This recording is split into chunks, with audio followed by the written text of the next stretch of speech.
Hello everyone, इस video में basically हम लोग देखेंगे ANTS PT07 के वीडियो सॉल्यूशंस। तो आइए क्वेश्चन नंबर 1 को डिस्कस करते हैं।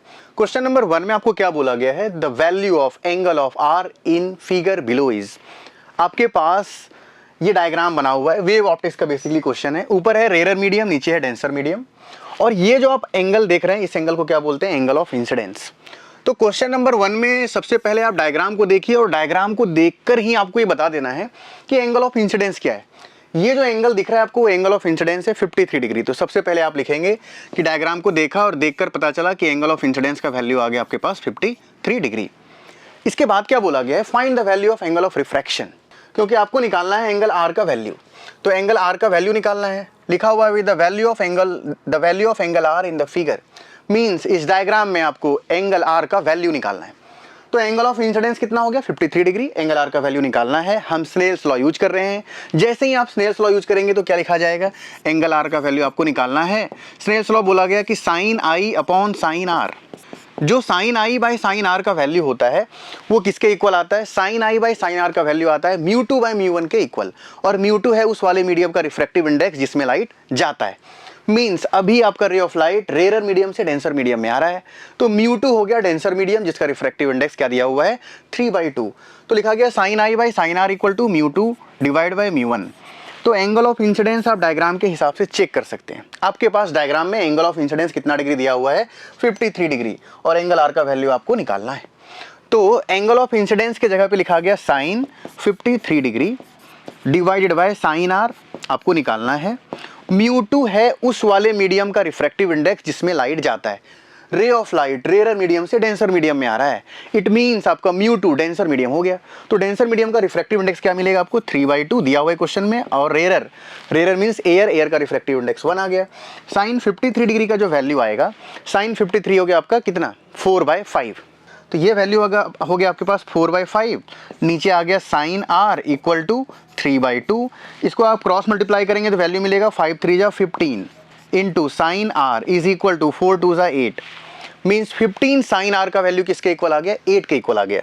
तो यहां से आप बोल सकते हैं कि साइन आर का जो वैल्यू आएगा वो 8/15 के इक्वल आ गया। तो what is the value of angle of refraction. जो एंगल आर का वैल्यू आएगा वो कितना आएगा, एंगल आर आपको मिलेगा साइन इनवर्स 8/15। तो ऑप्शन नंबर आ गया आपका सी। तो क्वेश्चन नंबर 1 का जो ऑप्शन है वो सी नंबर आएगा, r equal to sine inverse 8/15। Question number 1 complete हो गया है। अब हम लोग क्वेश्चन नंबर 2 को डिस्कस करते हैं। क्वेश्चन नंबर 2 में आपको क्या बोला गया है, shapes of wavefront is shown in the following figure.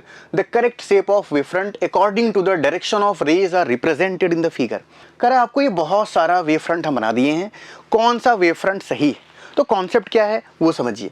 अगर सोर्स पॉइंट सोर्स है, अगर आपका सोर्स पॉइंट सोर्स है तो बनाएगा स्फेरिकल वेवफ्रंट। और अगर सोर्स लाइन सोर्स है तो लाइन सोर्स में क्या बनाता है, ये आपको पता ही होगा, लाइन सोर्स बनाता है सिलिंड्रिकल वेवफ्रंट। और अगर आपका सोर्स इनफाइनाइट है तो बनाता है प्लेन वेवफ्रंट। तो इनफाइनाइट अगर सोर्स आ गया तो इनफाइनाइट सोर्स बनाता है आपका प्लेन वेवफ्रंट। तो सबसे पहले आपको सोचना है कि कैसा बनेगा वेवफ्रंट, कौन कौन सा सही वेवफ्रंट दिया गया है, यही आपको क्वेश्चन में पूछा गया है। Shape of wavefront is shown in the following figure. The correct shape of wavefront according to the direction of rays are represented in figure. इस पिक्चर में आपको बताना है कौन सा वेवफ्रंट सही है। पहले वाले को देखते हैं, ये दोनों पैरेलल रे आया और पैरेलल चला गया। पैरेलल का मतलब इनफाइनाइट सोर्स, और इनफाइनाइट सोर्स कैसा बनाता है, प्लेन वेवफ्रंट। तो यहाँ बनाया प्लेन वेवफ्रंट, यहाँ बनाया प्लेन, और यहाँ भी प्लेन, यहाँ भी प्लेन, मतलब पहला ऑप्शन तो सही है। सेकंड वाले में आते हैं। सेकंड वाले में क्या किया है, रे ऑफ लाइट पैरेलल आ रहा है। अगर रे ऑफ लाइट पैरेलल आ जाए, infinite source means plane wavefront बनाएगा, ये पार्ट सही है। लेकिन यहाँ पे दिक्कत क्या हो गया है, रे ऑफ लाइट सारा जितना भी आ रहा है, सेकेंड डायग्राम में आप देख रहे हैं, ये तीनों आकर एक जगह आकर मैच कर जा रहा है। मींस तीनों एक जगह आकर मिल रहा है। इसका मतलब ये वाला जो सोर्स आ गया, इसका जो वेवफ्रंट बनेगा वो कैसा बनाएंगे, ऐसा बनेगा। लेकिन यहाँ पे डायग्राम में गलत कर दिया है, ये वेवफ्रंट इस प्रकार का बनाया है, कन्वर्ज हो रहा है इस तरफ आके, तो वेवफ्रंट हमारा ऐसा बनेगा, जो कि सही नहीं है। इट मीन्स इसका इंसिडेंट तो सही है लेकिन इमरजेंट वाला पार्ट जो है वो गलत बना हुआ है।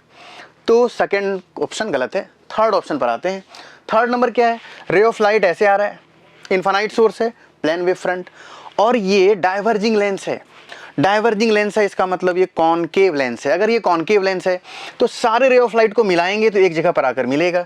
इसका मतलब कॉनकेव लेंस में ऐसा होता है, आपके पास एक रे ऑफ लाइट ऐसे गया, ये ऐसे चला गया, ये रे ऑफ लाइट ऐसे चला गया, जब इसको आप मिलाएंगे डॉट डॉट डॉट लाइन से तो यहाँ फोकस होगा, इसका प्लेन वेव फ्रंट बनेगा और इसका जो वेव फ्रंट बनेगा वो स्फेरिकल वेव फ्रंट बनेगा, क्योंकि पॉइंट सोर्स की तरह ट्रीट करेगा। इट मीन्स ऑप्शन थर्ड भी सही। ऑप्शन 4 में आते हैं। ऑप्शन 4 में इंसिडेंट वेव फ्रंट कहीं से आ रहा है, ये रे ऑफ लाइट इन्फिनिटी से आ रहा है, हम लोगों को पता नहीं है, तो यहाँ प्लेन वेव फ्रंट होना चाहिए, लेकिन ये स्फेरिकल बना दिया है जो कि गलत है। इट मीन्स ऑप्शन 1 आपका सही हो गया और ऑप्शन 3 सही हो गया। तो 1 एंड 3 किस में आ गया? सी नंबर में। सी नंबर में दिया हुआ है 1 option and 3 option are correct. It means question number 2 का जो आंसर आएगा वो आपको मिलेगा सी नंबर। 2 का आंसर क्या मिलेगा आपके पास? सी। सी में क्या दिया हुआ है? 1 एंड 3 बोथ आर करेक्ट। 1 तो सही है ही क्योंकि प्लेन वेव फ्रंट है, इनफाइनाइट सोर्स है, दोनों सही है इसका, इधर भी और इधर भी, इंसिडेंट वाला भी और इमरजेंट वाला भी। और आपका कौन सा सही हो गया? थर्ड भी सही है। तो इस क्वेश्चन का क्वेश्चन नंबर सी सही हो गया, option c is correct. Question number 2 हो गया है। हम लोग क्वेश्चन नंबर 3 को डिस्कस कर देते हैं। क्वेश्चन नंबर 3 में क्या बोला गया है? क्वेश्चन नंबर 3 आपको ये कह रहा है, if two wave each of intensity I naught having the same frequency but differing by a constant phase angle of 60 degree superpose at a certain point in space then intensity of resultant wave। दो intensity बराबर दिया हुआ है। दो intensity क्या दिया हुआ है? बराबर। हम लोगों के पास फार्मूला क्या है? I net. I net equal to formula क्या हो गया आपका? I1 plus I2 plus 2 root I1 I2 और आ गया कॉस डेल्टा फाई। जब इसको आप सॉल्व करते हैं वैल्यू क्या मिलता है? I1 प्लस I1 दोनों बराबर मान लीजिए। अगर दोनों को इक्वल मान लिया जाए, I1 plus I2 equal to I not बोल दीजिए। जब I1 equal to I2 equal to I not बोलेंगे तो वैल्यू मिलेगा I not plus 2 into root I not का square into cos delta phi. जब इसको आप सॉल्व करेंगे वैल्यू आएगा 2 into I not plus 2 into I not into cos delta phi. जब आप इसको सॉल्व करेंगे 2 आई नॉट कॉमन आ जाएगा, तो ये वैल्यू आ गया 1 प्लस कॉस डेल्टा फाई। जब इसको आगे आप सॉल्व करेंगे तो वैल्यू मिलेगा 2 I not into 1 plus cos delta phi 2 cos square delta phi by 2। हम डायरेक्ट बेसिकली सब A to Z बेसिक से बता दिए हैं। ये वैल्यू आपको मिलेगा 4 into I not into cos square into delta phi by 2। आपके क्वेश्चन में दिया हुआ है कि डेल्टा फाई का वैल्यू 60 डिग्री है। अगर आप डेल्टा फाई के वैल्यू को 60 डिग्री पुट कर देंगे, इसमें पुट करेंगे वैल्यू क्या मिलेगा? वैल्यू आपको मिलेगा 4 into I not into cos square 60 degree by 2 means cos square 30 degree. Solve किया गया, वैल्यू आया 4 आई नॉट इंटू कॉस 30 का वैल्यू होता है √3/2। √3/2 का स्क्वायर करेंगे तो वैल्यू मिल जाएगा 3/4। 4 से 4 कैंसिल आउट हो गया और आंसर आया आपका 3 आई नॉट। 3 आई नॉट का मतलब हो गया option number c. It means 3 का आंसर क्या मिलेगा? C number. अब हम लोग 4 नंबर को डिस्कस करते हैं। क्वेश्चन नंबर 4 में क्या बोला गया है समझिए। क्वेश्चन नंबर 4 आपसे कह रहा है, two coherent monochromatic light beam of intensity I and 4I are superposed. The maximum and minimum possible intensity in the resulting beam are. कह रहा है कि आपके पास दो कोहेरेंट सोर्स हैं, दोनों मोनोक्रोमेटिक हैं। पहले वाले का इंटेंसिटी I1 का वैल्यू I दिया हुआ है, सेकंड वाले का इंटेंसिटी I2 का वैल्यू 4I दिया हुआ है। आपको बोला है बताइए मैक्सिमम इंटेंसिटी और मिनिमम इंटेंसिटी का वैल्यू क्या होगा। मैक्सिमम इंटेंसिटी जो हम लोगों के पास आता है I मैक्स, वो क्या होता है? मैक्सिमम इंटेंसिटी होता है आपका √I1 प्लस √I2 का होल स्क्वायर। जब आप इसको सॉल्व करेंगे वैल्यू मिलेगा √I प्लस 4√I इसका होल स्क्वायर। इसको सॉल्व करेंगे वैल्यू मिलेगा √I प्लस 2√I का होल स्क्वायर। ये वैल्यू आपको मिल जाएगा √2√I प्लस I 3√I का होल स्क्वायर। इसको सॉल्व करेंगे तो वैल्यू मिलेगा 9 इंटू I। इट मीन्स अगर आपके पास फर्स्ट इंटेंसिटी I1 है, सेकंड वाला मतलब I और 4I दिया हुआ है, तो I मैक्सिमम का वैल्यू तो 9I मिलेगा। पहले आपको मैक्सिमम निकालना था, मैंने आपको मैक्सिमम निकाल कर बताया। I मिनिमम क्या मिलेगा उसके बारे में चेक कर लेते हैं। What is the value of I minimum? Intensity का जो मिनिमम वैल्यू आता है वो आपका आता है √I1 माइनस √I2 का होल स्क्वायर। जब आप इसको सॉल्व करेंगे वैल्यू मिलेगा √I1 का वैल्यू I माइनस √I2 का वैल्यू 4I इसका होल स्क्वायर। इसको सॉल्व करेंगे तो वैल्यू मिलेगा √I माइनस 2√I का होल स्क्वायर। इसको सॉल्व करेंगे वैल्यू मिलेगा माइनस √I का होल स्क्वायर। तो वैल्यू आएगा कितना? I।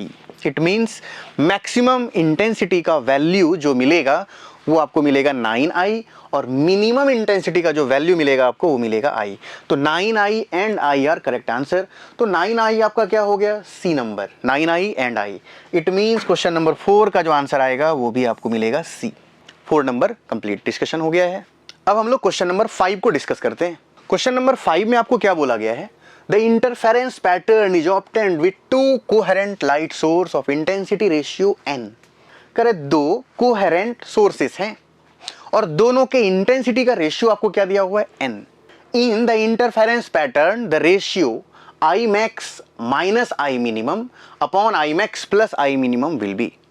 आपको बताना है कि I max minus I minimum और I max plus I minimum के रेशियो का वैल्यू क्या होगा। तो सबसे पहले आप चेक कर लें कि दो कोहेरेंट सोर्सेस हैं, दोनों के रेशियो का वैल्यू n दिया हुआ है। इट मीन्स मान लेते हैं कि दो अलग अलग सोर्सेस हैं, दोनों के अलग अलग इंटेंसिटी हैं। इंटेंसिटी को पहले वाले को मैंने I1 माना है, दूसरे वाले को I2 माना है और I1 बाय I2 का वैल्यू आपको क्या दिया हुआ है? n। तो अगर I1 बाय I2 का वैल्यू n दिया हुआ है तो आप ऐसा बोल सकते हैं कि I1 का वैल्यू n इंटू I2 के इक्वल है। I1 का वैल्यू n इंटू I2 के इक्वल है। आपको निकालना क्या है? Ratio of I max minus I mean. तो आप ऐसा लिखेंगे I maximum minus I minimum divided by I maximum plus I minimum.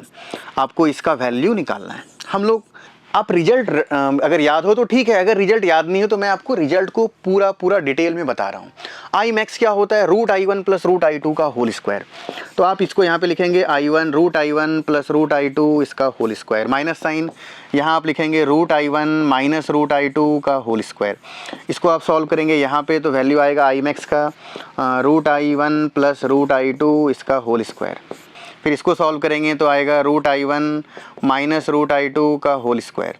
जब आप इसको सॉल्व करेंगे, इस पूरे एक्सप्रेशन को आप सॉल्व करेंगे, वैल्यू क्या मिलेगा? ये मिलेगा I1 प्लस I2। ऊपर क्या मिलेगा एक बार चेक कर लेते हैं। ऊपर का वैल्यू मिलेगा I1 plus I2 plus 2 root I1 I2। अब थोड़ा इसको शॉर्टकट कर लेते हैं। ये माइनस साइन है, माइनस लगाया, I1 का स्क्वायर यहाँ पे मिल जाएगा रूट I1 का स्क्वायर। I1 माइनस साइन के साथ यहाँ मिलेगा माइनस I2 और माइनस माइनस प्लस बन जाएगा प्लस 2 रूट I1 I2। मैंने डायरेक्ट सॉल्व कर दिया है, आप इसको अलग अलग भी सेपरेटली सॉल्व कर सकते हैं। नीचे आएगा सेम टू सेम क्या मिलेगा? I1 plus I2 plus 2 root I1 I2 और क्या मिल जाएगा आपका? ये वाला वैल्यू मिलेगा I1 plus I2 minus 2 root I1 I2। जब आप इसको पूरे को सॉल्व करेंगे तो I1 I2 कैंसिल आउट हो गया और आपको जो वैल्यू मिला वो क्या मिला?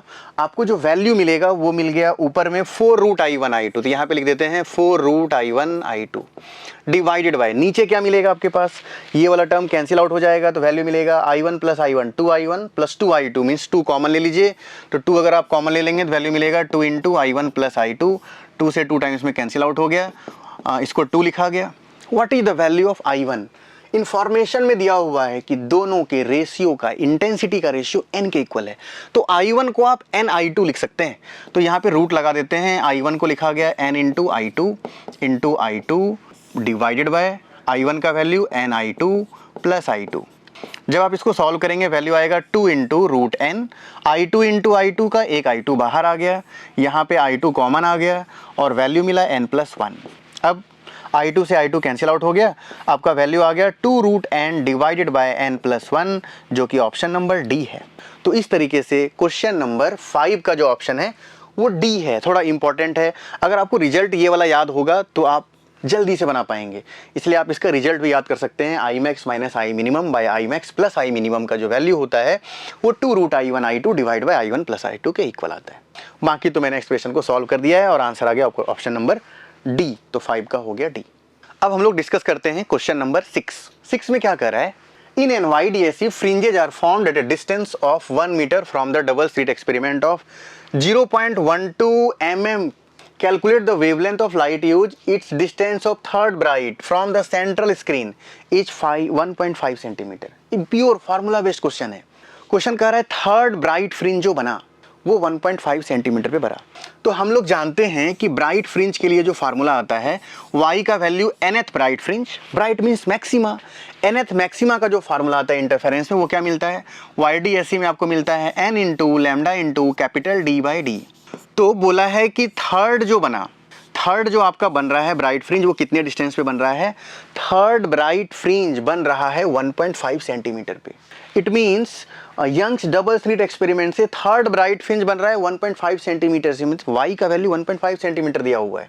तो वाई थर्ड आपको दिया हुआ है 1.5 सेंटीमीटर, तो 10⁻⁻² मीटर में कन्वर्ट कर दिया है। थर्ड बना है तो एन का वैल्यू हो गया 3। लैम्डा का वैल्यू निकालना है। What is capital D? Capital D को बोलते हैं सोर्स और स्क्रीन का डिस्टेंस। तो सोर्स और स्क्रीन का जो डिस्टेंस दिया हुआ है वो आपका 1 मीटर दिया हुआ है। कितना दिया हुआ है? 1 मीटर। तो ये हो गया आपका 1 metre by small D. Small D क्या होता है? स्लिट के बीच का डिस्टेंस। दोनों स्लिट के बीच का डिस्टेंस जो दिया हुआ है from double slit of separation 0.12 mm, means slit का डिस्टेंस आपको दिया हुआ है 0.12 mm। तो स्मॉल डी को आप लिख सकते हैं 0.12 इंटू 10⁻⁻3। यहाँ से जो आपको लैम्डा का वैल्यू मिलेगा वो मिलेगा 1.5 into 10⁻⁻2 into 0.12 into 10⁻⁻3 divided by 3। इसका पॉइंट उड़ाएंगे, यहाँ पर वैल्यू आ जाएगा, यहाँ 2, इसका पॉइंट गया तो ये आ गया आपके पास 6, यहाँ पे आ गया 100, और ये वैल्यू आ गया आपका 6 इंटू 10⁻⁻5 और -2 -7, ये मीटर में आ गया है। अब आप ऑप्शन चेक करेंगे तो ऑप्शन में हर एक आंसर एंगस्ट्रम में है, तो आप इसको एंगस्ट्रम में कन्वर्ट करेंगे। कैसे करेंगे? आप ऊपर नीचे 10⁻3 से मल्टीप्लाई कर दीजिए, तो 10⁻⁻10 यहाँ आ जाएगा, 10⁻⁻7 यहाँ पे 1000 से मल्टीप्लाई और नीचे भी 1000 से मल्टीप्लाई।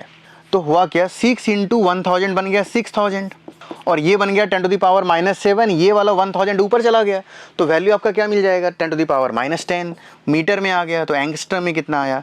एंगस्ट्रम में आपका आ गया 6000 एंगस्ट्रम। 6000 एंगस्ट्रम का मतलब हो गया ऑप्शन नंबर ए। तो इस क्वेश्चन का जो आंसर आया वो आ गया आपका option number A. Question number 6 का ए नंबर आंसर है। अब आते हैं क्वेश्चन नंबर 7 पर। 7 नंबर क्या कह रहा है? 7 नंबर क्वेश्चन में आपको बोला गया है when an unpolarized light of intensity I0 is incident on a polarizing sheet, the intensity of light which does not transmit it। करे क्या? आपके पास एक सोर्स है जिसका इंटेंसिटी I0 है और यहाँ पर एक पोलराइजर है। हम जानते हैं कि अगर ये I0 है तो यहाँ पर होता है I0/2। It means transmit I0 का I0/2 हुआ अगर वर्टिकली पोलराइजर को रखा गया है तो। इसका मतलब कितना ट्रांसमिट नहीं हुआ? तो I0 में I0/2 ट्रांसमिट हो गया, तो नहीं कितना हुआ? नॉट ट्रांसमिटेड वाला इंटेंसिटी अगर आप निकालेंगे तो नॉट ट्रांसमिटेड वाला जो इंटेंसिटी आपको मिलेगा वो मिलेगा I0 माइनस I0/2, क्योंकि I0 पहले था, I0/2 ट्रांसमिट हो गया, तो कितना ट्रांसमिट नहीं हुआ? I0 माइनस I0/2, तो वैल्यू मिल गया आपका I0/2। मीन्स इसका जो आंसर आएगा वो क्या मिलेगा? Option number C. तो 7 का आंसर आपके पास मिल गया सी नंबर। तो हम लोग क्वेश्चन नंबर 8 को देखते हैं। क्वेश्चन नंबर 8 में क्या बोला गया है? A wire of length capital L, area of cross section A is hanging from a fixed support. The length of the wire changes to L1 when mass M is suspended from its friend. The expression for Young's modulus. बोला कि एक support से एक wire है जिसका length L दिया हुआ है, area of cross section A दिया हुआ है। बोला इसमें एक मास, इस सपोर्ट से, इस रॉड से एक मास कनेक्ट कर दिए। जैसे ही मास कनेक्ट किए उसका लेंथ चेंज होकर क्या हो गया? L से L1 हो गया। आपको बताना है यंग्स मॉडुलस का वैल्यू क्या होगा। तो यंग्स मॉडुलस निकालने के लिए सबसे पहले आप डेल्टा L निकालिए। What is the value of delta L? पहले का लेंथ L था, बाद का लेंथ L1 हो गया, तो डेल्टा L हो गया L1 minus L। Delta L निकल गया। आपको यंग्स मॉडुलस निकालना है। यंग्स मॉडुलस निकालने के लिए हम लोगों के पास फार्मूला क्या था? Delta L equal to FL/AY। तो यंग्स मॉडुलस Y का जो वैल्यू मिलेगा वो क्या मिलेगा? Y इक्वल टू मिलेगा FL/डेल्टा L इंटू A। अब इसको सॉल्व करते हैं। फोर्स कौन लगा रहा है? एक रॉड को जिसका लेंथ L था उसमें मास M लगाया गया, तो उसका वैल्यू, उसका लेंथ जो हुआ L1 बढ़ गया, मतलब L से L1 हो गया। तो इसका मतलब ये हुआ कि फोर्स लगा रहा है mg, तो फोर्स का वैल्यू हो गया mg। और L क्या है? ओरिजिनल लेंथ पहले कितना था? L1, तो यहाँ पे लिखा गया mg into L1 divided by what is the value of delta L? Delta L is L1 minus L, क्योंकि पहले का लेंथ L था, बाद का L1 हो गया है, तो यहाँ पे आप लिख सकते हैं L1 माइनस L। और एरिया ऑफ क्रॉस सेक्शन क्या मिलेगा आपको? A। तो mg इंटू L, ये ओरिजिनल लेंथ है ना, ओरिजिनल लेंथ का वैल्यू क्या था आपके पास? L। तो ओरिजिनल लेंथ का जो वैल्यू मिलेगा यहाँ मिलेगा L। क्लियर है? इसका मतलब ये हुआ कि जो यंग्स मॉडुलस का वैल्यू आएगा वो आया FL by delta L into area of cross section, इस फार्मूला से लाए हैं। उसके बाद फोर्स का value mg into original length L हो गया, डेल्टा एल का वैल्यू क्या मिला, L1 minus L into area of cross section. Option number कौन सा आ रहा है, मैच कर रहा है D number. It means question number 8 का जो आंसर आया वो मिला आपको ऑप्शन नंबर डी, 8 का हो गया डी नंबर। अब हम लोग क्वेश्चन नंबर 9 का सॉल्यूशन देखते हैं। क्वेश्चन नंबर 9 में आपको क्या बोला गया है, 9 नंबर क्वेश्चन कह रहा है the cube is subjected to a uniform volume compression if the side of the cube decreases by 2%, then bulk strain is. Bulk strain आपको निकालना है। बल्क स्ट्रेन का मतलब हो गया क्या, change in volume by initial volume, यही आपको निकालना है। क्वेश्चन में क्या कह रहा है, एक क्यूब है और उस क्यूब का यूनिफॉर्म वॉल्यूम है, उसको कॉम्प्रेस कर दिए। जब कॉम्प्रेस कर दिए तो साइड का जो डिक्रीज किया, मतलब एक क्यूब था, क्यूब का साइड ए मान लेते हैं, तो साइड जो डिक्रीज कर रहा है उसका आपको परसेंटेज दिया हुआ है। क्वेश्चन में लिखा हुआ है if the side of the cube decreases by 2%, cube का साइड 2% से डिक्रीज कर गया है।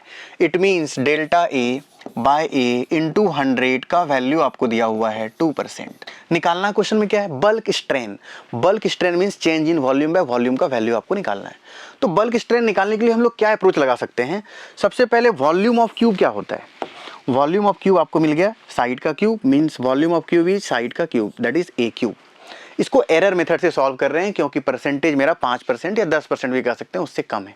तो एरर मेथड लगाएंगे तो इधर क्या लिखा जाएगा, delta V by V equal to 3 into delta A by A. Delta A by A into 100 का वैल्यू दिया हुआ है 2%। तो आप इसको क्या कीजिए, दोनों तरफ 100 से मल्टीप्लाई कर दीजिए, यहाँ भी 100 से, यहाँ भी 100 से। तो इधर आपके पास वैल्यू क्या मिलेगा, delta V by V into 100 equal to 3 into what is the value of delta A by A into 100, change in side, percentage change कितना हो रहा है, डिक्रीज कर रहा है 2% से। इसका मतलब डेल्टा ए बाई ए का वैल्यू दिया हुआ है आपको ये 2%, मीन्स ये 2 आ गया। तो आपको निकालना क्या है, परसेंटेज वॉल्यूम का नहीं निकालना है, बल्क स्ट्रेन का परसेंटेज नहीं चाहिए, बल्कि आपको निकालना है what is the value of bulk strain, means delta V by V का वैल्यू निकालना है। तो what is the value of delta V by V, value मिलेगा 6/100, तो ये वैल्यू मिलेगा आपको 0.06। 0.06 का मतलब हो गया ऑप्शन नंबर डी। तो क्वेश्चन नंबर 9 का जो आंसर आएगा, क्वेश्चन नंबर 9 का आपको आंसर मिलेगा डी नंबर। अब हम लोग आते हैं क्वेश्चन नंबर 10 पर। क्वेश्चन नंबर 10 में बोला गया है if S is stress and y is Young's modulus of a material of wire, then energy stored in the wire per unit volume। बोला energy stored per unit volume का value निकालिए। क्या निकालना है हम लोगों को, energy stored per unit volume. इसका एकदम प्योर फार्मूला बेस्ड क्वेश्चन है। Energy stored per unit volume जो आता है वो मिलता है half into stress into strain. Basic formula तो यही है, energy stored per unit volume is half into stress into strain. अब आपको क्वेश्चन में क्या दिया हुआ है, if S is the stress and Y the Young's modulus. आपको स्ट्रेस और यंग्स मॉडुलस पता है, मतलब इस स्ट्रेन को यहाँ से गायब करना है। तो हम लोग ऑलरेडी जानते हैं कि यंग्स मॉडुलस क्या मिलता है, यंग्स मॉडुलस आपको मिलता है स्ट्रेस बाय स्ट्रेन। तो स्ट्रेन को हटाकर यंग्स मॉडुलस लाना है, स्ट्रेन को यहाँ ले गए तो यहाँ से आप बोल सकते हैं कि स्ट्रेन का जो वैल्यू मिलेगा वो मिलेगा stress upon Young's modulus. Means strain का वैल्यू क्या मिलेगा, स्ट्रेस अपॉन यंग्स मॉडुलस। तो यहाँ को इस फार्मूला को और इलेबोरेट करते हैं, वैल्यू क्या मिलेगा, half into stress into strain. Strain को लिख सकते हैं स्ट्रेस अपॉन यंग्स मॉडुलस। तो अब आप क्वेश्चन को ध्यान से देखिए तो आपको पता चलेगा, आपके क्वेश्चन में डेटा दिया हुआ है, हाफ को हाफ लिखा, stress into stress means stress का स्क्वायर आ गया, स्ट्रेस का वैल्यू एस दिया हुआ है तो यहाँ पे आ गया आपके पास एस स्क्वायर, और नीचे है यंग्स मॉडुलस तो बाय वाई, तो आंसर आएगा S square divide by 2y। S square divide by 2y का मतलब हो गया ऑप्शन नंबर डी।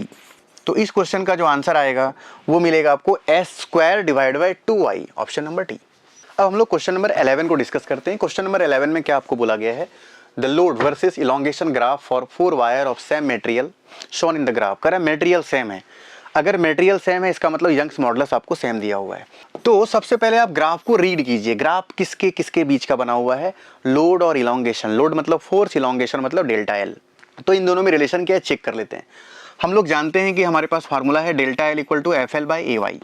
तो हम लोगों को बेसिकली चाहिए क्या, हम लोगों को बेसिकली चाहिए वाई एक्सिस पे फोर्स है, एक्स एक्सिस पे डेल्टा एल है। तो फोर्स और एल को थोड़ा अच्छे से कर लेते हैं एक्सप्रेशन। तो आप यहाँ से बोल सकते हैं force into L equal to A into Y into delta L. यहाँ से हम लोग बोल सकते हैं force equal to A into Y divide by L और इंटू डेल्टा एल। ये हम लोगों के पास दिया हुआ है लोड वाई एक्सिस में, लोड कहाँ दिया हुआ है, वाई एक्सिस में, और इलोंगेशन कहाँ दिया हुआ है, एक्स एक्सिस में। ये दिया हुआ है आपको एक्स एक्सिस में, मतलब Y equal to M X का ग्राफ है। जो स्लोप बताएगा वो स्लोप क्या बताएगा, इस ग्राफ में स्लोप आपको बताएगा A Y by L, A Y by L. तो स्लोप आपको बता रहा है ए वाई बाई एल। अब बोला क्या गया है क्वेश्चन में कि थिकनेस बताना है, कौन सा वायर थिकेस्ट होगा। The load versus elongation graph for 4 wire of same materials on the graph, the thickest wire is represented by. Thickest मतलब कौन सा एरिया ज्यादा होगा, मोटा कौन सा वायर होगा। एरिया ज्यादा मतलब जिसका, यहां से आप देख सकते हैं slope is directly proportional to area. जो slope of wire, slope graph का है वो डायरेक्टली प्रोपोर्शनल टू एरिया के है। इसका मतलब ये हुआ कि जिसका स्लोप ज़्यादा होगा उसका एरिया ज़्यादा होगा और वो थिकेस्ट होगा। स्लोप ज़्यादा किसका है, स्लोप ओ ए, ओ बी, ओ सी, ओ डी, सबसे ज़्यादा स्लोप ओ डी का है। इट मीन्स ओ डी हमारा क्या है, थिकेस्ट वायर है। इट मीन्स इसका आंसर जो आएगा वो ओ डी आएगा। ओ डी का मतलब हो गया ऑप्शन नंबर ए। तो इस क्वेश्चन का आंसर आपको मिलेगा ऑप्शन नंबर ए। अब हम लोग क्वेश्चन नंबर 12 को डिस्कस करते हैं। क्वेश्चन नंबर 12 में क्या बोला गया है, क्वेश्चन नंबर 12 कह रहा है three different If 3 vessels shown in the following figure have same base, तीन अलग अलग शेप के वेसल बनाए गए हैं। पहला वेसल ऐसा बनाया हुआ है, सेकंड वाला जो वेसल बनाया गया है वो ऐसा बनाया हुआ है, थर्ड वेसल जो बनाया गया है वो ऐसा बनाया गया है। तीन अलग अलग वेसल हैं, तीनों में इक्वल वॉल्यूम ऑफ लिक्विड, मतलब सेम लिक्विड लेकर आए इक्वल वॉल्यूम का और तीनों में रख दिए। बताना है force on the base, base पर फोर्स कितना लगेगा। फोर्स का अप्रोच क्या है हम लोगों के पास, फोर्स इक्वल टू होता है आपके पास pressure into area. Means area सबका सेम है, दिया हुआ है क्वेश्चन में कि बेस का एरिया सब सेम है। इक्वल वॉल्यूम ऑफ वाटर लेकर आए तो सबसे पहले आपको प्रेशर के बारे में सोचना चाहिए। आप ऐसा सोच सकते हैं कि आपके पास 1 लीटर वाटर है, 1 लीटर पानी लाकर इस कंटेनर में, इस कंटेनर में, इस कंटेनर में, तीनों में भर देंगे तो हाइट किस में ज़्यादा होगा। चूंकि यहाँ पे शेप अलग अलग है तो इसमें जो पानी भरेगा इसका सबसे ज़्यादा हाइट आएगा। इसका मतलब ये हाइट कुछ ज़्यादा होगा, सी वाले का मान लेते हैं, हाइट सी वाले का। क्लियर है। जब सेम वाटर मतलब 1 लीटर पानी को इस कंटेनर में भरेंगे तो ये वाला जो वैल्यू आएगा इसकी तुलना में कम आएगा। ये वाला हाइट मिल गया एच ए और ये वाला कुछ फैला हुआ है, इसका मतलब है कि ये सबसे कम आएगा ऐसे। ये आपको एक्सप्रेशन खुद से सोचना पड़ेगा कि हाइट किस में आएगा। क्वेश्चन में हाइट के बारे में इंफॉर्मेशन नहीं बोला गया, क्वेश्चन में बोला गया इक्वल वॉल्यूम ऑफ लिक्विड्स। इसमें 1 लीटर पानी, इसमें 1 लीटर पानी, इसमें 1 लीटर पानी डाल दिए। ये वाला कैसे, ऐसा शेप, ऐसा शेप का मतलब हाइट ज़्यादा बढ़ जाएगा। ये वाला शेप क्या है, थोड़ा ऐसा है, इसका मतलब इसका हाइट घट जाएगा और इसका हाइट इसके और इसके बीच में आएगा। तो हम डायग्राम से बोल सकते हैं हाइट ऑफ सी ज़्यादा है हाइट ऑफ ए से, और सबसे छोटा हाइट जो है वो आपका है हाइट ऑफ बी। यहाँ का प्रेशर, यहाँ का प्रेशर, यहाँ का प्रेशर किस पर डिपेंड करेगा, तो यहाँ का प्रेशर अगर पी नॉट है तो यहाँ का प्रेशर आपको मिलेगा P not plus rho G H. तो प्रेशर का वैल्यू आ गया P not plus rho into G into H. Density सारे का सेम, क्योंकि लिक्विड सेम है तो मटेरियल का डेंसिटी सेम हो गया। पी नॉट भी सबका सेम है, डेंसिटी भी सबका सेम है, जी भी सबका सेम है। एच डिसाइड करेगा प्रेशर, जिसका हाइट ज़्यादा होगा उसका प्रेशर ज़्यादा होगा। हाइट ज़्यादा किसका आया, हाइट ज़्यादा सी का आया तो प्रेशर सी का ज़्यादा आया। और प्रेशर अगर ज़्यादा है तो फोर्स ज़्यादा होगा क्योंकि एरिया सेम है। इट मीन्स जिसका हाइट ज़्यादा होगा उसका प्रेशर ज़्यादा होगा और जिसका प्रेशर ज़्यादा होगा उसका फोर्स ज़्यादा लगेगा। तो फोर्स ज़्यादा सब में किसका लगेगा, सी वाले में, उसके बाद ए वाले में, उसके बाद बी वाले में। ऑप्शन आपको क्या क्या दिया हुआ है, ऑप्शन के हिसाब से समझते हैं। ऑप्शन जो आपको दिया हुआ है क्वेश्चन नंबर 12 में, क्वेश्चन नंबर 12 में ऑप्शन इसी के बेसिस पर लिखा गया है, maximum in vessel A, maximum in vessel B या मैक्सिमम इन वेसल सी या इक्वल इन ऑल वेसल। तो आंसर है मैक्सिमम इन वेसल सी, क्योंकि सी वाले में हाइट ज़्यादा है, हाइट मतलब ज़्यादा, प्रेशर ज़्यादा, तो फोर्स ज़्यादा। फोर्स ज़्यादा किस में आएगा, सी नंबर, तो सी नंबर का ऑप्शन आ गया। मीन्स इस क्वेश्चन का जो ऑप्शन आया आपका 12 का वो आ गया सी नंबर। तो क्वेश्चन नंबर सी हो गया इसका आंसर। अब हम लोग क्वेश्चन नंबर 13 को देखते हैं। क्वेश्चन नंबर 13 आप देख ही रहे होंगे, क्वेश्चन नंबर 13 में डायग्राम बना हुआ है। यहाँ जो लिक्विड एंट्री कर रहा है उसका वेलोसिटी है 8 मीटर पर सेकेंड, इसका एरिया ऑफ क्रॉस सेक्शन है ए। ये जो निकल रहा है इसका है 6 मीटर पर सेकेंड, इसका एरिया ऑफ क्रॉस सेक्शन है 0.8 ए, इसका एरिया है 3 ए और वेलोसिटी v आपको निकालना है। तो कॉन्सेप्ट क्या कहता है कि जो इक्वेशन ऑफ कंटिन्यूटी लगाते हैं, क्या जो फ्लो है एंट्री और एग्जिट दोनों क्या होना चाहिए, सेम। तो इक्वेशन ऑफ कंटिन्यूटी, एंट्री के वक्त फ्लो का क्या है, एरिया का वेलोसिटी ए है, तो एंट्री के वक्त लिखा गया ए इंटू वेलोसिटी एंट्री का क्या है 8। एग्जिट दो अलग अलग पाइप से कर रहा है, तो एग्जिट वाले का क्या है, इसका एरिया 0.8 ए, तो यहाँ पे लिखा गया 0.8 ए। और वेलोसिटी 6 है, तो यहाँ पे लिखा गया इंटू 6। एरिया इंटू वेलोसिटी का प्रोडक्ट एंट्री और एग्जिट का सेम होना चाहिए। प्लस साइन लगाते हैं, एग्जिट यहाँ से भी हो रहा है, इसका मतलब इसका एरिया हो गया 3a इंटू वी। वी का वैल्यू आपको निकालना है, ए कॉमन आ गया तो ए से कैंसिल आउट हो गया। वैल्यू मिला 8 equal to 4.8 plus 3 into V. इसको सॉल्व करेंगे, वैल्यू मिलेगा 3 into V equal to 8 minus 4.8। इसको सॉल्व करेंगे, वैल्यू आएगा 3 इंटू वी इक्वल टू 3.2। तो यहाँ से वैल्यू आएगा v equal to 3.2 divide by 3, ये अप्रॉक्सीमेटली वैल्यू जो आएगा 1.1 मीटर पर सेकेंड आ गया। इट मीन्स एग्जिट का जो वेलोसिटी आएगा वो यहाँ पर जो वेलोसिटी जिस वेलोसिटी से निकल रहा होगा लिक्विड या फ्लूइड का लीजिए वो आएगा 1.1 मीटर पर second, means option number A. तो इस क्वेश्चन का आंसर आ गया आपके पास ऑप्शन नंबर ए 13 का। अब हम लोग क्वेश्चन नंबर 14 को डिस्कस करते हैं। क्वेश्चन नंबर 14 में क्या बोला गया है, क्वेश्चन नंबर 14 आपको कह रहा है the speed of water at x is 30 centimetre पर सेकेंड। देखिए यहाँ पे ये ट्यूब बना हुआ है, वेंचुरी मीटर है, तो ये पहला वाला आप x मान लीजिए, पहला वाले का स्पीड कितना दिया हुआ है 30 सेंटीमीटर पर second. Find the speed of water column at y, second वाले को y मान लीजिए, सेकेंड वाले पर आपको निकालना है वैल्यू, क्या स्पीड का वैल्यू होगा। और क्या दिया हुआ है, if difference in height of two column of water is 2 centimetre.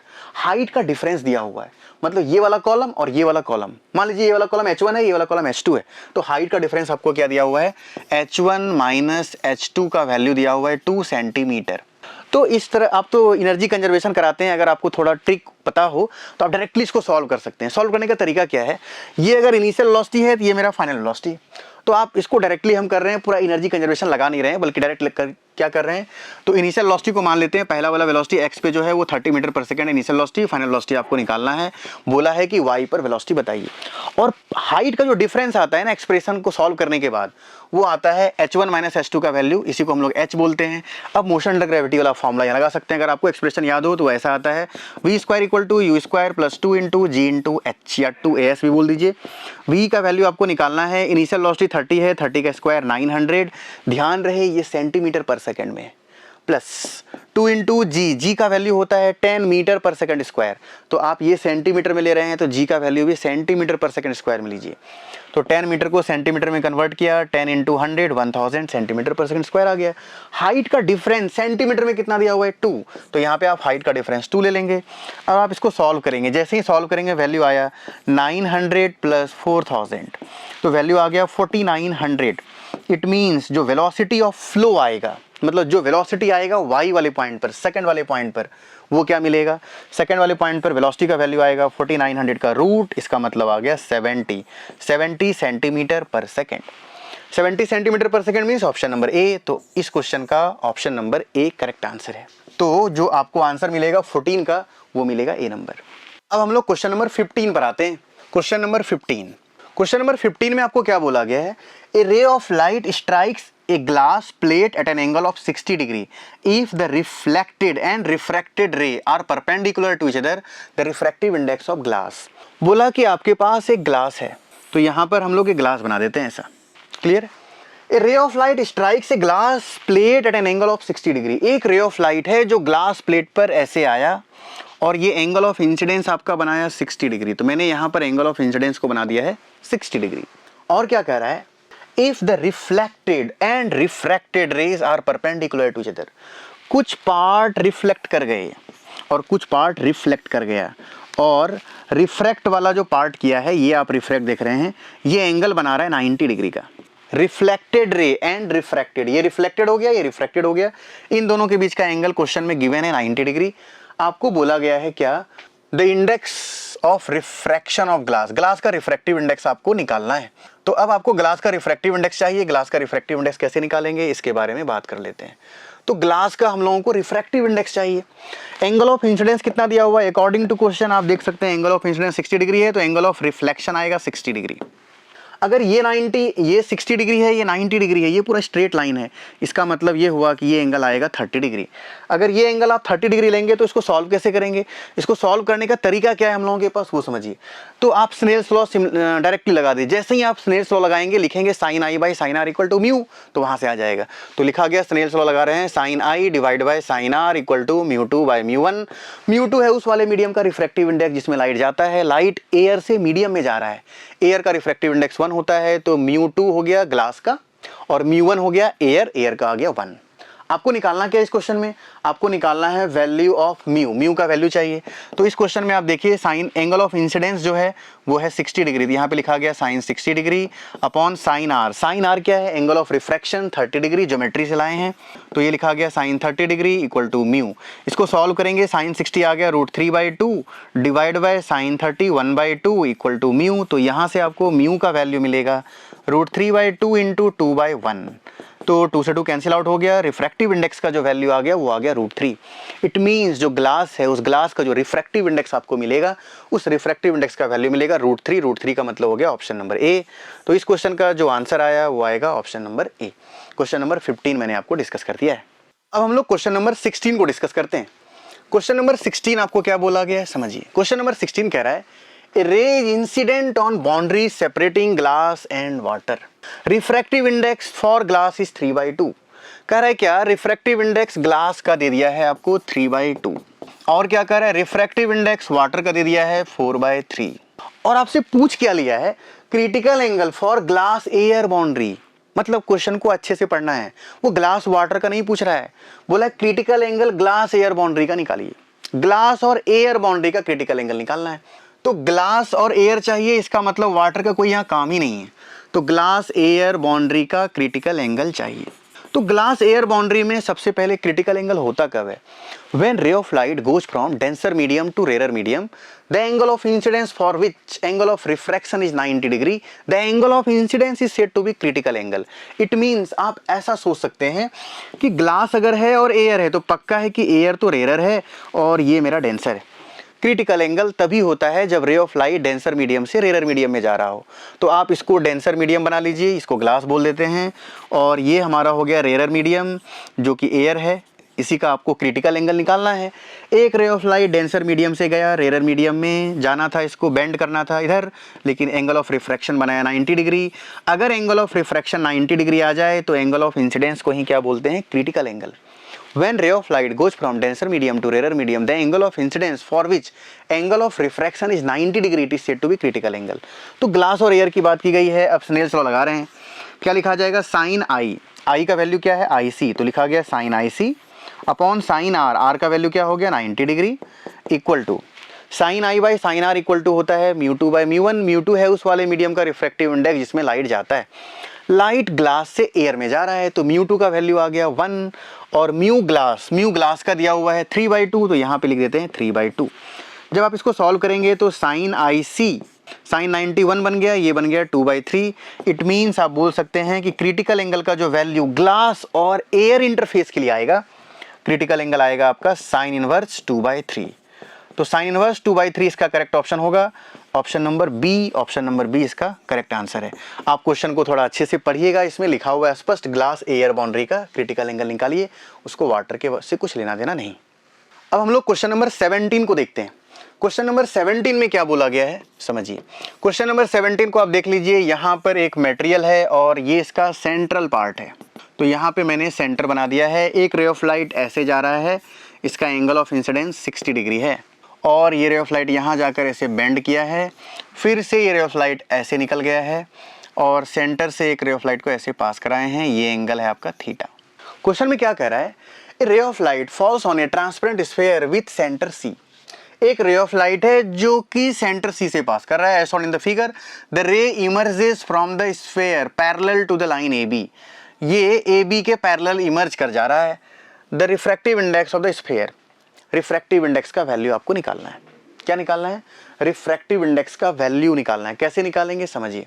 सबसे पहले तो आप ये सोच सकते हैं कि अगर ये एंगल R होगा तो ये एंगल भी R होगा। कैसे? क्योंकि ये सेंटर है, ये वाला साइड, ये साइड इक्वल है, तो इस ट्रायंगल में दो साइड इक्वल है, दोनों एंगल क्या हो गया? Base angle equal. मीन्स अगर ये R है तो ये R। अब समझिए, जब रे ऑफ लाइट 60 डिग्री पे एंट्री किया तो एग्जिट किया आर से, मतलब एंट्री किया मतलब यहाँ से 60 डिग्री। जब एंगल ऑफ इंसिडेंस 60 डिग्री है तो एंगल ऑफ रिफ्रैक्शन आर है। अगर एंगल ऑफ रिफ्रैक्शन आर है तो पक्का है कि एंगल ऑफ यहाँ जो निकलेगा इमरजेंस वो क्या होगा, 60 डिग्री होगा। आप स्नेल्स लॉ भी लगा सकते हैं, अगर थियरी अच्छा है तो डायरेक्टली यहाँ से कर सकते हैं। ये एंगल 60 डिग्री अगर आ गया तो क्वेश्चन में दिया हुआ है the ray emerges from the sphere parallel to the line A B. ये जो लाइन आप देख पा रहे हैं, ये लाइन और ये लाइन पैरेलल है, ये और ये लाइन पैरेलल है, तो ये एंगल 60 डिग्री है, तो ये एंगल भी क्या मिलेगा आपको, 60 डिग्री। तो आप यहां से बोल सकते हैं कि 60 डिग्री का जो वैल्यू आएगा ये r प्लस आर के इक्वल आएगा। तो आप यहां से बोल सकते हैं 2r का वैल्यू 60 डिग्री के इक्वल आ गया। तो r का वैल्यू कितना आ गया, 60 डिग्री, नहीं 2r इक्वल टू 60 डिग्री, तो r का वैल्यू कितना आ गया आपके पास, 30 डिग्री। तो एंगल ऑफ रिफ्रैक्शन निकल गया 30 डिग्री। आपको एंगल ऑफ रिफ्रैक्शन नहीं निकालना है। कैसे कैसे अप्रोच लगाएं, 60 से एंट्री किए तो यहाँ गया r, अगर r से यहाँ एंट्री करेंगे तो 60 से निकल जाएंगे। और क्वेश्चन में दिया हुआ है कि ये लाइन जो आप देख रहे हैं सेंट्रल लाइन, ये इसके पैरेलल बना हुआ है, तो ये ट्रांसवर्सल हो गया, ये 60 तो ये भी 60। तो इसका मतलब ये हुआ कि r प्लस आर का वैल्यू 60 डिग्री के इक्वल आएगा। एक्सटीरियर एंगल प्रॉपर्टी लगा दी है, r का वैल्यू आ गया 30 डिग्री, r निकल गया। आपको निकालना क्या है, refractive index of the material. Material का आपको रिफ्रैक्टिव इंडेक्स चाहिए, तो मटेरियल का रिफ्रैक्टिव इंडेक्स कैसे निकालेंगे इसके बारे में बात करते हैं। इसके लिए आपको स्नेल्स लॉ लगाना है। स्नेल्स लॉ क्या कहता है, sine i divided by sine are equal to μ2 by μ1। μ2 है उस वाले मीडियम का रिफ्रैक्टिव इंडेक्स जिसमें लाइट जाता है, रे ऑफ लाइट एयर से मीडियम में जा रहा है, तो मीडियम का रिफ्रैक्टिव इंडेक्स म्यू मान लीजिए, एयर का 1 आ गया। साइन आई का वैल्यू हो गया 60 डिग्री, तो ये बन गया sine 60 degree divide by sine are का वैल्यू क्या मिलेगा, आर का वैल्यू निकाल चुके हैं 30 डिग्री, तो ये हो गया 30 डिग्री इक्वल टू म्यू। जब आप इसको सॉल्व करेंगे वैल्यू मिलेगा साइन 60 √3/2 और साइन 30 1/2। तो इसको सॉल्व करेंगे, म्यू का वैल्यू मिल जाएगा, म्यू का वैल्यू मिलेगा √3/2 मल्टीप्लाइड बाय 2/1, तो आंसर आ गया आपके पास कितना, √3। √3 का मतलब हो गया ऑप्शन नंबर बी। क्या आ गया, option number B. It means question number 17 का जो आंसर आएगा वो ऑप्शन नंबर बी आएगा। अब हम लोग क्वेश्चन नंबर 18 को देखते हैं। क्वेश्चन नंबर 18 में क्या बोला गया है, क्वेश्चन नंबर 18 कह रहा है the focal length of objective and eyepiece lens of a telescope are respectively 200 centimetre and 5 centimetre. कह रहा है फोकल लेंथ ऑब्जेक्टिव का आपको दिया हुआ है, टेलीस्कोप है और फोकल लेंथ कितना दिया ऑब्जेक्टिव का, 200 सेंटीमीटर। एकदम फार्मूला बेस्ड क्वेश्चन है। फोकल लेंथ ऑफ आईपीस जो दिया हुआ है वो कितना दिया हुआ है आपको, 5 सेंटीमीटर, तो यहाँ पे 5 लिख देते हैं। क्वेश्चन में बोला है the maximum magnifying power of the telescope will be. Magnifying power का टेलीस्कोप में मैक्सिमम वैल्यू क्या होगा, तो हम लोग जानते हैं कि मैग्नीफाइंग पावर ऑफ टेलीस्कोप क्या होता है, -FO/FE इंटू 1 + FE/D। जब आप इसको सॉल्व कर लीजिए, फार्मूला बेस्ड क्वेश्चन है, -FO is 200, focal length of eyepiece 5 into 1 + FE। Eyepiece का क्या दिया हुआ है, FE का वैल्यू 5 और D का वैल्यू आपके पास हो गया 25। जब इसको सॉल्व करेंगे तो ये आ गया 5। यहाँ से सॉल्व करेंगे तो वैल्यू आपको मिलेगा 200 डिवाइड बाय 5 मल्टीप्लाई 1 + 1/5 इज 6/5, है ना। तो यहाँ पे आ गया 6/5, माइनस साइन था, माइनस लगाइए। 25 से 8 टाइम्स में, 25 से आ गया आपके पास 8 टाइम्स में, है ना। और ये आपको मिल गया यहाँ पे 6/5 था, है ना, 5 जो 25 हो गया। इसको एक बार फिर से कैलकुलेट कर देते हैं अच्छे से। सॉल्व कैसे करेंगे, -200/5 यहाँ पे लिख देते हैं, -200/5 मल्टीप्लाइड बाय 1 + 1/5 इज 6/5, तो यहाँ पे लिख दीजिए 6/5। 5 इंटू 5 25, 25 इंटू 8, तो -8 इंटू 6 आ गया -48। Means magnifying power of telescope जो मिलेगा वो क्या मिलेगा, -48। -48 का मतलब हो गया ऑप्शन नंबर बी। तो क्वेश्चन नंबर 18 का जो आंसर आएगा वो मिलेगा आपको ऑप्शन नंबर बी। अब हम लोग क्वेश्चन नंबर 19 को देखते हैं। क्वेश्चन नंबर 19 में क्या बोला गया है, क्वेश्चन नंबर 19 कह रहा है a ray of light is incident upon a parallel sided transparent slab of thickness 9 centimetre at an angle of incidence 60 degree if the angle of refraction is 30 degree. Find the value of lateral displacement. क्या होता है lateral displacement, आपको पता ही होगा कि एक ray of light, ये ग्लास स्लैब है, एक रे ऑफ लाइट इधर आ रहा है, ये आपका हो गया इंसिडेंट रे और ये हो गया एंगल आई।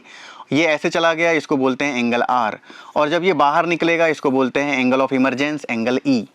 इंसिडेंट रे और इमरजेंट रे हमेशा पैरेलल होते हैं रेक्टेंगुलर ग्लास स्लैब में, और इसके बीच का जो परपेंडिकुलर डिस्टेंस होता है ये कांस्टेंट होता है। क्या बोला मैंने, angle of incidence and angle of incidence और एंगल ऑफ इमरजेंस इक्वल होते हैं and incident ray is parallel to emergent ray, और दो पैरेलल लाइन के बीच का परपेंडिकुलर डिस्टेंस हमेशा कांस्टेंट होता है। इसी परपेंडिकुलर डिस्टेंस को बोलते हैं लेटरल डिस्प्लेसमेंट। अगर आपको एक्सप्रेशन याद हो, इसको बोलते हैं थिकनेस ऑफ द स्लैब। तो लेटरल डिस्प्लेसमेंट डी मान लेते हैं। लेटरल डिस्प्लेसमेंट का जो फार्मूला आता है वो आता है T into sine I minus R divided by cos R. ये लेटरल डिस्प्लेसमेंट का हम लोगों के पास फार्मूला होता है जो आपको पता ही होगा। तो lateral displacement D equal to T into sine I minus R divide by cos R. तो टी थिकनेस, थिकनेस कितना दिया हुआ है, ग्लास स्लैब का थिकनेस दिया हुआ है 9 सेंटीमीटर, तो यहाँ पे 9 लिखा गया। Sine I minus R, I का वैल्यू है आपको दिया हुआ 60 डिग्री, आर का वैल्यू 30 डिग्री। साइन 60 माइनस 30, तो ये बन गया sine 30 degree divide by cos R cos 30 degree हो गया आर का वैल्यू। इसको सॉल्व करेंगे आप तो वैल्यू मिलेगा 9 into sine 30 is 1/2 cos 30 is √3/2। जब इसको आगे आप सॉल्व करेंगे वैल्यू मिलेगा 9 इंटू 1/2 इंटू 2/√3। 2 से 2 कैंसिल आउट हो गया, वैल्यू आया 9/√3। ऊपर नीचे √3 से आप मल्टीप्लाई कर दीजिए। जब मल्टीप्लाई करेंगे √3 इंटू √3 3 3 3 9, तो वैल्यू आएगा 3√3। इट मीन्स जो लेटरल डिस्प्लेसमेंट डी का वैल्यू आएगा वो आएगा 3√3, और 3√3 का मतलब हो गया ऑप्शन नंबर बी। तो आपको क्वेश्चन नंबर 19 का जो आंसर आएगा वो ऑप्शन नंबर बी आएगा। अब हम लोग क्वेश्चन नंबर 20 को देखते हैं। क्वेश्चन नंबर 20 में आपको क्या बोला गया है समझिए। क्वेश्चन नंबर 20 कह रहा है the radius of curvature of convex face of A plano convex lens. एक प्लेनो कॉन्वेक्स लेंस दिया हुआ है, तो प्लेन बना दिए और ये कॉन्वेक्स बना दिए। एक प्लेनो कॉन्वेक्स लेंस दिया हुआ है, इस सरफेस का रेडियस ऑफ कर्वेचर आपको दिया हुआ है 15 centimetre. The radius of curvature of convex face of a plano convex lens is 15 centimeter and refractive index of the material is 1.4. Then the power of the lens in diopter. Power का value आपको निकालना है। कैसे निकालेंगे? सबसे पहले आप निकालेंगे फोकल लेंथ। कैसे? लेंस मेकर्स फॉर्मूला लगाया गया 1/f equal to μ2 1 - 1 into 1/r1 - 1/r2। तो यहाँ से आप फोकल लेंथ निकाल लीजिए। फोकल लेंथ का जो वैल्यू आएगा वो 1/f equal to μ2 1। Ray of light air से मीडियम में जा रहा है, रिफ्रैक्टिव इंडेक्स मटेरियल का 1.4 आपको दिया हुआ है, तो यहाँ पे आप लिखेंगे 1.4 बाय एयर का 1 - 1 into 1/r1। What is r1? Plane surface का रेडियस ऑफ कर्वेचर इनफाइनाइट होता है, तो आप इसको बोल सकते हैं 1/∞ माइनस इसका रेडियस ऑफ कर्वेचर इस तरफ होगा तो 1/-∞। इसको यहाँ से सॉल्व करते हैं। जब आप इसको सॉल्व करेंगे वैल्यू मिलेगा 1/f इक्वल टू 0.4। 1/∞ 0 आ गया, माइनस माइनस प्लस बन गया, तो ये बन गया आपके पास 0.4/15। इट मीन्स यहाँ से सॉल्व करके फोकल लेंथ का वैल्यू आएगा आपके पास 150/4 सेंटीमीटर। क्वेश्चन में आपको फोकल लेंथ नहीं निकालना है, बल्कि बोला गया है calculate the power of the lens in dioptre. Lens का पावर डायोप्टर में चाहिए, तो पावर ऑफ लेंस का फार्मूला हम लोगों के पास क्या अवेलेबल है? पावर ऑफ लेंस का फार्मूला है 1 फोकल लेंथ इन मीटर में होना चाहिए। तो 1 फोकल लेंथ इन सेंटीमीटर आपको पता है, मीटर में कन्वर्ट करना हो तो क्या करेंगे 150/4 डिवाइड बाय 100। सेंटीमीटर को मीटर में कन्वर्ट करना है, इट मीन्स नीचे आ जाएगा 100। इसको सॉल्व करेंगे वैल्यू आ जाएगा आपके पास 400 डिवाइड बाय 150। जब आप 400 डिवाइड बाय 150 को सॉल्व करेंगे तो 0 0 कैंसिल आउट हो जाएगा, ये आ गया 5 से 8, 5 से 3, 8/3 मीन्स 2.66 आया। तो आप बोल सकते हैं पावर ऑफ डायोप्टर जो मिलेगा वो 2.66 डायोप्टर मिलेगा। एक्यूरेट आंसर जो दिख रहा है वो आपको ऑप्शन नंबर डी दिख रहा है, मीन्स इस क्वेश्चन का जो आंसर आएगा वो डी नंबर आएगा। अब हम लोग इंटीजर टाइप क्वेश्चन को सॉल्व करते हैं। Question number 21। क्वेश्चन नंबर 21 में आपको क्या बोला गया है? ए rectangular vessel when full of water takes 10 minutes to empty it through an orifice its bottom. How much time will it take to empty it when half filled with water? क्या कह रहा है कि एक वेसल है जो completely भरा हुआ है, मान लीजिए इसका हाइट h है, इस वाले का एरिया a दिया हुआ है, और यहाँ पर एक छोटा सा होल है जिसका एरिया a दिया हुआ है स्मॉल a। बोला इससे पूरा पानी को खाली होने में टाइम लगा 10 मिनट, तो इसके आधे को खाली होने में कितना टाइम लगेगा? पानी आधा खाली होना है तो टाइम कितना लगेगा? तो टाइम का जो फार्मूला आपके पास आता है, टाइम का फार्मूला आता है कैपिटल A/A इंटू √2h/g। हम लोगों का क्या चेंज हो रहा है? क्या ये क्वांटिटी चेंज हो रहा है? नहीं। क्या ये चेंज हो रहा है? नहीं। क्या ये चेंज हो रहा है? नहीं। तो time is directly proportional to क्या होगा? Square root of height. ये फार्मूला बेस्ड क्वेश्चन है कि कितने टाइम में खाली होगा। है ना, जो कितने टाइम में खाली होगा इसका अगर आपको वैल्यू निकालना है तो टाइम का जो फार्मूला आया हुआ है वो क्या आया हुआ है, T इक्वल टू A/√2h/g। अब आप ऐसा सोच सकते हैं ये पूरा क्वांटिटी ही कांस्टेंट है, तो T is directly proportional to √h आ गया, it means T square is directly proportional to h आ गया। तो आप बोल सकते हैं T1 का स्क्वायर डिवाइड बाय T2 का स्क्वायर इक्वल टू H1/H2। तो T1 का स्क्वायर पहले कितना टाइम लगा, T1 का स्क्वायर आ गया 10, 10 का स्क्वायर हो गया 100 मिनट। T2 का वैल्यू आपको निकालना है, पहले का हाइट h था, बाद में h/2 हाइट था, तो 2 ऊपर चला गया, ये कैंसिल आउट हो गया। तो यहाँ से आप बोल सकते हैं 2 से 50 टाइम्स में T2 का स्क्वायर का जो वैल्यू आ गया वो आ गया 50 मिनट। तो T2 का जो वैल्यू आएगा वो आएगा √50 मिनट। √50 का मतलब क्या हो गया, 5√2। तो इसको लिख सकते हैं आप 5√2 मिनट। √2 का वैल्यू होता है 1.4, मीन्स 5 × 1.4 मिनट, और 1.4 मिनट का मतलब क्या हो गया, 7। तो इसका मतलब हुआ कि आधे को खाली करने में हाफ टाइम नहीं लगेगा बल्कि 7 मिनट लगेगा। तो इस क्वेश्चन का जो आंसर आएगा वो आपको मिलेगा 7 मिनट। तो क्वेश्चन नंबर 21 का ये सॉल्यूशन है। अब हम लोग क्वेश्चन नंबर 22 को देखते हैं। क्वेश्चन नंबर 22 में आपको क्या बोला गया है समझिए।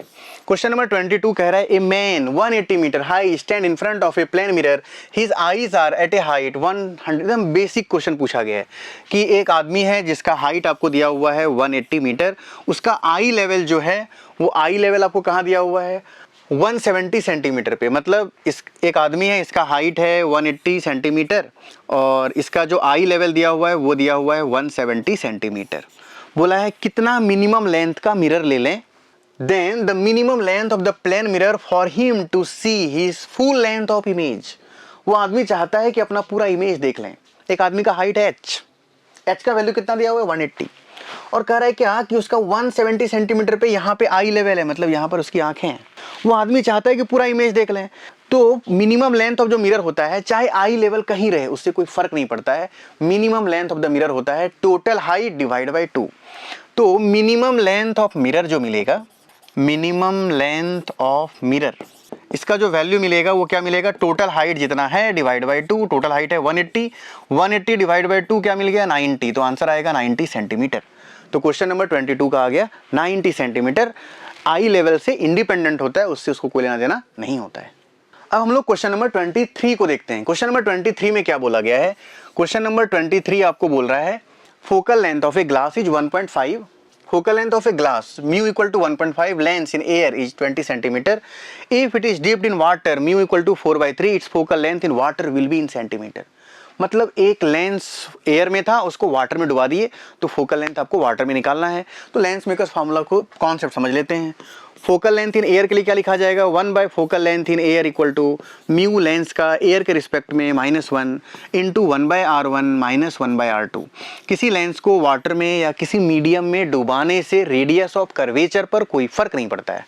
तो अगर एक लेंस आपके पास अवेलेबल है, उसको आप एयर में रखे हैं, तो आप बोल सकते हैं फोकल लेंथ एयर के लिए फॉर्मूला यूज कर सकते हैं 1/f air equal to mu lens का एयर के रिस्पेक्ट में -1 इंटू 1/r1 -1/r2। अब सेम लेंस को क्या कर दिए, पानी में डुबा दिए। जो वाटर में डुबाएंगे तो क्या लिखा जाएगा, focal length in water is equal to, अब होगा म्यू लेंस का वाटर के रिस्पेक्ट में -1 इंटू 1/r1 -1/r2। आपके क्वेश्चन में निकालना क्या है, क्वेश्चन में आपको निकालना है focal length in water. Water में फोकल लेंथ का वैल्यू कितना होगा, दोनों इक्वेशन को आप डिवाइड कर दीजिए। जैसे ही आप दोनों इक्वेशन को डिवाइड करेंगे तो क्या मिलेगा, 1/f एयर, वाटर ऊपर चला जाएगा तो 1/f एयर हो गया, ऊपर चला गया 1/f वाटर। ये 1/r1 -1/r2 कैंसिल आउट हो गया, बचा क्या, म्यू लेंस का एयर के रिस्पेक्ट में -1 डिवाइड बाय म्यू लेंस का वाटर के रिस्पेक्ट में -1। अब यहाँ से क्या मिलेगा हम लोगों को, फोकल लेंथ वाटर में आपको निकालना है। फोकल लेंथ कहाँ निकालना है आपको, वाटर में। फोकल लेंथ वाटर में कितना आएगा, फोकल लेंथ वाटर में आएगा म्यू लेंस का एयर के रिस्पेक्ट में -1 डिवाइडेड बाय म्यू लेंस का वाटर के रिस्पेक्ट में -1, और ये इनटू में चला गया एफ एयर। तो यहाँ से आप बोल सकते हैं mu lens upon mu air, ये क्या हो गया, mu lens upon mu air. Mu lens का 1.5 है, म्यू एयर 1 हो गया, मतलब ये आ गया 1.5 -1। ये क्या है, म्यू लेंस का वाटर के रिस्पेक्ट में कितना आएगा, mu lens upon mu water. Mu lens कितना दिया हुआ है 1.5, मतलब 3/2। म्यू वाटर कितना दिया हुआ है, म्यू वाटर आपको दिया हुआ है 4/3 -1 into what is the value of focal length in air. Focal length in air आपको दिया हुआ है 20 सेंटीमीटर, तो इसका वैल्यू आप डायरेक्टली पुट कर दीजिए, यहाँ पर आ गया 20 सेंटीमीटर। आंसर सेंटीमीटर में आने वाला है। ये वैल्यू हो गया 0.5 डिवाइडेड बाय 3/2/4/3 तो आ गया 9/8 माइनस 1 इंटू 20। इसको सॉल्व करेंगे आप तो वैल्यू मिलेगा 0.5 डिवाइड बाय 9/8 माइनस 1 आ गया आपके पास कितना 1/8 तो 1 ऊपर यहाँ रह गया 8 ऊपर चला गया इंटू 20।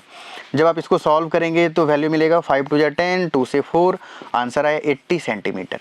80 सेंटीमीटर इसका करेक्ट आंसर आएगा। इसका मतलब लेंस अगर एयर में है उसको वाटर में आप डुबा देंगे तो वाटर में डुबाने के बाद जो वैल्यू मिलेगा आपके पास किसका, जो वैल्यू मिलेगा फोकल लेंथ इन वाटर वो आपको मिलेगा 80 सेंटीमीटर। अब हम लोग क्वेश्चन नंबर 24 को डिस्कस करते हैं। क्वेश्चन नंबर 24 में आपको क्या बोला गया है। क्वेश्चन नंबर 24 कह रहा है at what angle will a ray of light be incident on one face of equilateral prism. कह रहा है आपके पास एक इक्विलैटरल प्रिज्म है। इक्विलैटरल प्रिज्म का मतलब हो गया कि एंगल ऑफ इंसिडेंट, ये सारा एंगल जो दिया हुआ है आपको वो 60 डिग्री है। हर एक एंगल वर्टेक्स का इक्विलैटरल प्रिज्म है, ये एंगल 60, ये एंगल भी 60 और ये एंगल भी क्या मिलेगा आपको 60 डिग्री मिलेगा। At what angle will a ray of light incident on one face of equilateral prism so that the emergent ray may graze the second surface of the prism। करे क्या, कितने एंगल ऑफ इंसिडेंस से पहले वाले surface से ray of light को ले जाएं कि वो बाहर नहीं जाए। बाहर कब नहीं जाएगा, जब आपका एक क्रिटिकल एंगल वाला केस होगा। इसका मतलब सेकेंड सरफेस के लिए क्रिटिकल एंगल बन जाए। क्रिटिकल एंगल का मतलब क्या होता है, एंगल ऑफ रिफ्रैक्शन 90 डिग्री हो जाए, एंगल ऑफ इमरजेंस 90 डिग्री हो जाए। मतलब इस केस के लिए एंगल ऑफ रिफ्रैक्शन 90 डिग्री होना है। क्वेश्चन कह रहा है at what angle a ray of light be incident on one face of equilateral prism so that the emergent ray may graze the second surface of the prism. कितने angle of incidence से ray of light को डाला जाए कि second surface से ray of light बाहर नहीं निकले। इसका मतलब सेकंड सरफेस क्रिटिकल एंगल वाला कंडीशन दे दे। तो आप ऐसा सोचेंगे कि एंगल आई आपको निकालना है, तो सबसे पहले आप क्रिटिकल एंगल का वैल्यू निकाल लीजिए। प्रिज्म का रिफ्रैक्टिव इंडेक्स 2 दिया हुआ है, म्यू का वैल्यू 2 दिया हुआ है। हमेशा क्रिटिकल एंगल डेंसर से रेयर के लिए होता है, डेंसर से रे ऑफ लाइट रेयर में जाए तभी होता है। तो क्रिटिकल एंगल कैसे निकालेंगे, sine C divided by sine 90 degree equal to mu 2। Ray of light यहाँ से यहाँ जा रहा है, म्यू 2 का वैल्यू एयर हो गया 1, म्यू 1 का वैल्यू हो गया 2, साइन 91 आ गया। इट मीन्स साइन सी का जो वैल्यू आएगा वो क्या मिलेगा 1/2। इट मीन्स आप बोल सकते हैं सी का वैल्यू आ गया 30 डिग्री। मतलब इस प्रिज्म के लिए क्रिटिकल एंगल 30 डिग्री आया। तो 30 डिग्री पर अगर रे ऑफ लाइट डालेंगे तो वो 90 डिग्री के साथ ऐसे कर जाएगा। 30 से ज़्यादा डाल देंगे तो TIR हो जाएगा, 30 से कम डालेंगे तो फिर रिफ्रैक्शन हो जाएगा, ग्रेज कर जाएगा। तो आपको बोला है क्या कि आई का वैल्यू निकालिए। क्या निकालना है आपको, आई का वैल्यू। अब इस आई का वैल्यू कैसे निकालें, हम लोग जानते हैं कि ये एंगल अगर R1 है, ये एंगल अगर R2 है तो इसको एंगल ऑफ प्रिज्म बोल सकते हैं। एंगल ऑफ प्रिज्म का वैल्यू होता है आपके पास R1 plus R2। Angle of prism है 60 degree, 60 degree equal to R1 का वैल्यू R1 है, R2 का वैल्यू 30 है, तो यहाँ से मिल गया R1 equal to 30 degree. It means R1 आपको निकल गया 30 डिग्री। अब इस सरफेस के लिए आपको सोचना है, इस सरफेस के लिए एंगल आई आपको निकालना है। एंगल आर का वैल्यू 30 डिग्री दिया हुआ है, रिफ्रैक्टिव इंडेक्स 2 है। स्नेल्स लॉ लगाइए। जैसे ही आप स्नेल्स लॉ लगाएंगे तो क्या लिखा जाएगा, sine i divided by sine are, are का value 30 degree equal to mu 2। Mu 2 मतलब 2 आ गया, क्योंकि refractive index ray of light air से मीडियम में जा रहा है, तो म्यू 2 का वैल्यू आ गया 2 और इसका आ गया 1 साइन 30 यहाँ हो गया। तो साइन आई का वैल्यू निकालना है। What is the value of sine I, sine I will be equal to 2 into sine 30, sine 30 is 1/2, 2 इंटू 2 1 आ गया। मतलब साइन आई का वैल्यू आ गया 1, साइन आई 1 आ गया। इसका मतलब ये आपको मिलेगा कि साइन आई का वैल्यू साइन 90 डिग्री के इक्वल है। It means angle of incidence का जो वैल्यू आएगा वो कितना मिलेगा 90 डिग्री। इट मीन्स एक रे ऑफ लाइट को कितना डिग्री पर डालना पड़ेगा 90 डिग्री में। तो क्वेश्चन नंबर 24 का आंसर है 90 डिग्री। अब हम लोग क्वेश्चन नंबर 25 को डिस्कस करते हैं। क्वेश्चन नंबर 25 में आपको क्या बोला गया है, क्वेश्चन नंबर 25 कह रहा है the magnification of A compound microscope for the final image at least distance of distinct vision is 90। एक कंपाउंड माइक्रोस्कोप है जिसका कि आपको मैग्निफिकेशन दिया हुआ है। मैग्निफिकेशन ऑफ कंपाउंड माइक्रोस्कोप होता है magnification of objective into magnification of eyepiece. और क्या कर रहा है, magnification of objective lens is 15, आपको मैग्नीफाइंग पावर 90 दिया हुआ है। मैग्नीफाइंग ऑब्जेक्टिव का जो दिया हुआ है, magnification of objective lens is 15, तो आप यहाँ पे इसको 15 लिख दीजिए। और मैग्निफिकेशन ऑफ आई पीस जो होता है वो क्या होता है 1 + d/fe। इसको जब आप सॉल्व करेंगे आपको बोला है the value of focal length of eyepiece will be, eyepiece का फोकल लेंथ क्या होगा निकालिए सेंटीमीटर में। तो ये 6 टाइम्स में कैंसिल आउट हो गया, 6 इक्वल टू आ गया 1 plus under least distance of distinct division है तो डी का वैल्यू 25 आ गया, और फोकल लेंथ आई पीस का निकालना है, 6 में से 1 आ गया तो यहाँ बच गया 5, 5 equal to 25 divide by focal length of eyepiece, इसको यहाँ ले गए तो focal length of eyepiece आ गया 25/5, इट मीन्स 5। तो focal length of eyepiece जो मिलेगा, focal length of eyepiece आपको मिलेगा 5 सेंटीमीटर। तो focal length of eyepiece will be equal to 5 centimetre. ये था आपके कंप्लीट फिजिक्स के पेपर का सॉल्यूशन। Thank you.